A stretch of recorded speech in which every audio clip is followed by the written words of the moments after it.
Eagle's just, over the years, been to me the most attractive coach. It's got a classic look. In a country obsessed with vehicles, it seems that within every genre of vehicle, one can find an American classic that has attained a cult status. It should come as no surprise that in a country in love with the open road, even the world of custom motor coaches has its icon: the Silver Eagle. Like its namesake, this eagle was also once on the endangered species list. But there are encouraging signs that this species of eagle may once again be a familiar sight on highways across the country.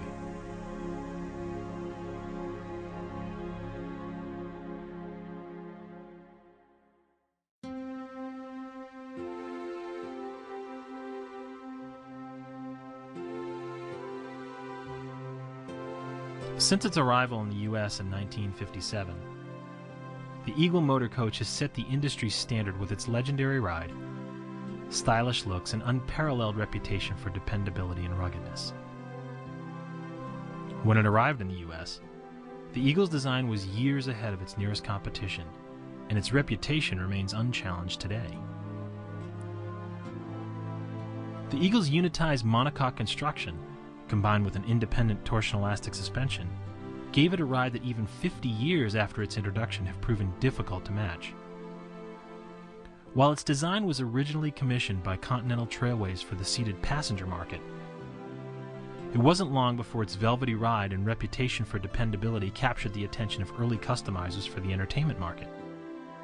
And in the 1980s, the Eagle Coach opened up and helped to define a lucrative custom coach conversion market for the stars and entertainers of the day, making it the premier custom coach conversion platform for a long list of VIP clients. Despite its successes, however, the long-term success of the Eagle remained a prisoner to the bureaucracy of the transportation companies responsible for its very existence. And while Eagle had managed to come back several times from the brink of disaster and management upheaval, its manufacture ultimately succumbed to the pressures of its owners, management, and lack of investment needed to upgrade aspects of the design so that it could effectively compete with the very companies who had followed in its wake.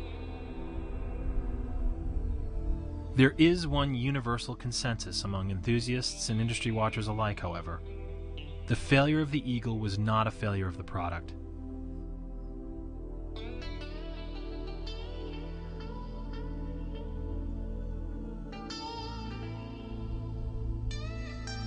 However, there is one chapter in the Eagle's story in which the outcome is yet unknown. Its title is Comeback.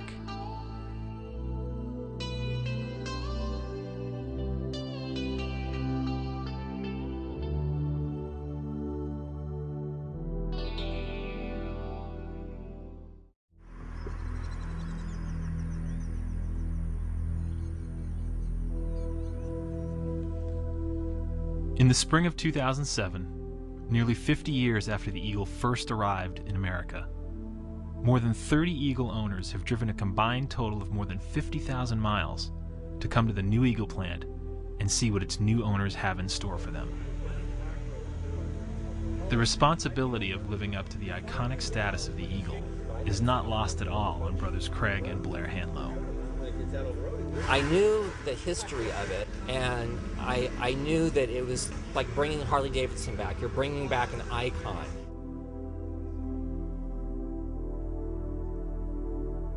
We have put a lot of money, a lot of family money into this product, to bring this product back.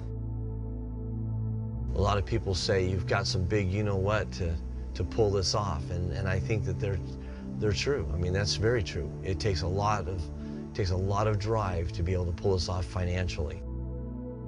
This is the second vehicle company. This is the third business. In 1985, I bought Sandro Manufacturing, ran that until the 1990s. 1990s, I sold that company. The sidewall jigs, which you see here, are also assembled in different And then I started another company that I designed a new product for the horse market and ran that, started that just as a concept in my head. Built that product up to the sales today is extremely strong. I'm the oldest. He's the younger brother.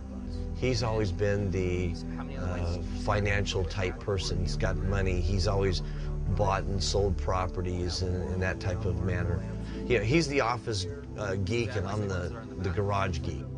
He's always basically let me do what I want to do, what I do best. Like he said, you build buses, and I'll handle the finances.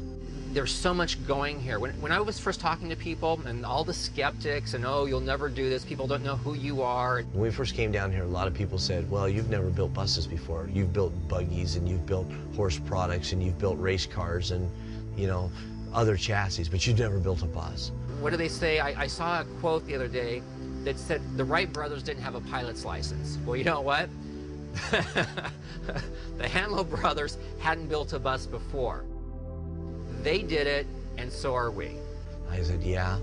Well, if you read the story, Bill Lear never built a Learjet either, and he had the vision, and that's all you have to have is vision. If you have the vision, you have the drive, and you have the finances to do it, you can do anything as long as you set your mind to it. And you could tell the people in the bus industry, obviously, when they went out of business, they went to other competitors, and they're still in the bus industry.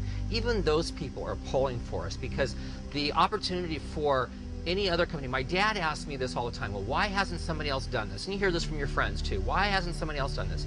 It couldn't have happened any other way than it has happened. That's what's fascinating about the whole thing. So we have a lot at stake. We put everything into this business. We will continue to put everything into this business and make it, because we believe in the brand. We believe in the product.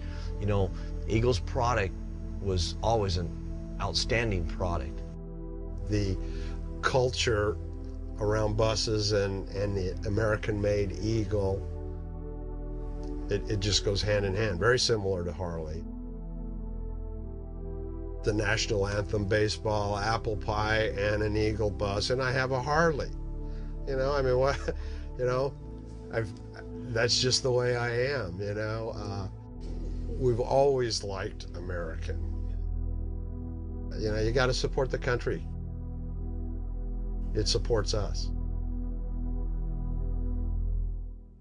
For more information about the new Silver Eagle bus manufacturing or the Silver Eagle story, visit us on the web at www.silvereaglebus.com or call our toll-free number at 1-800-686-5211.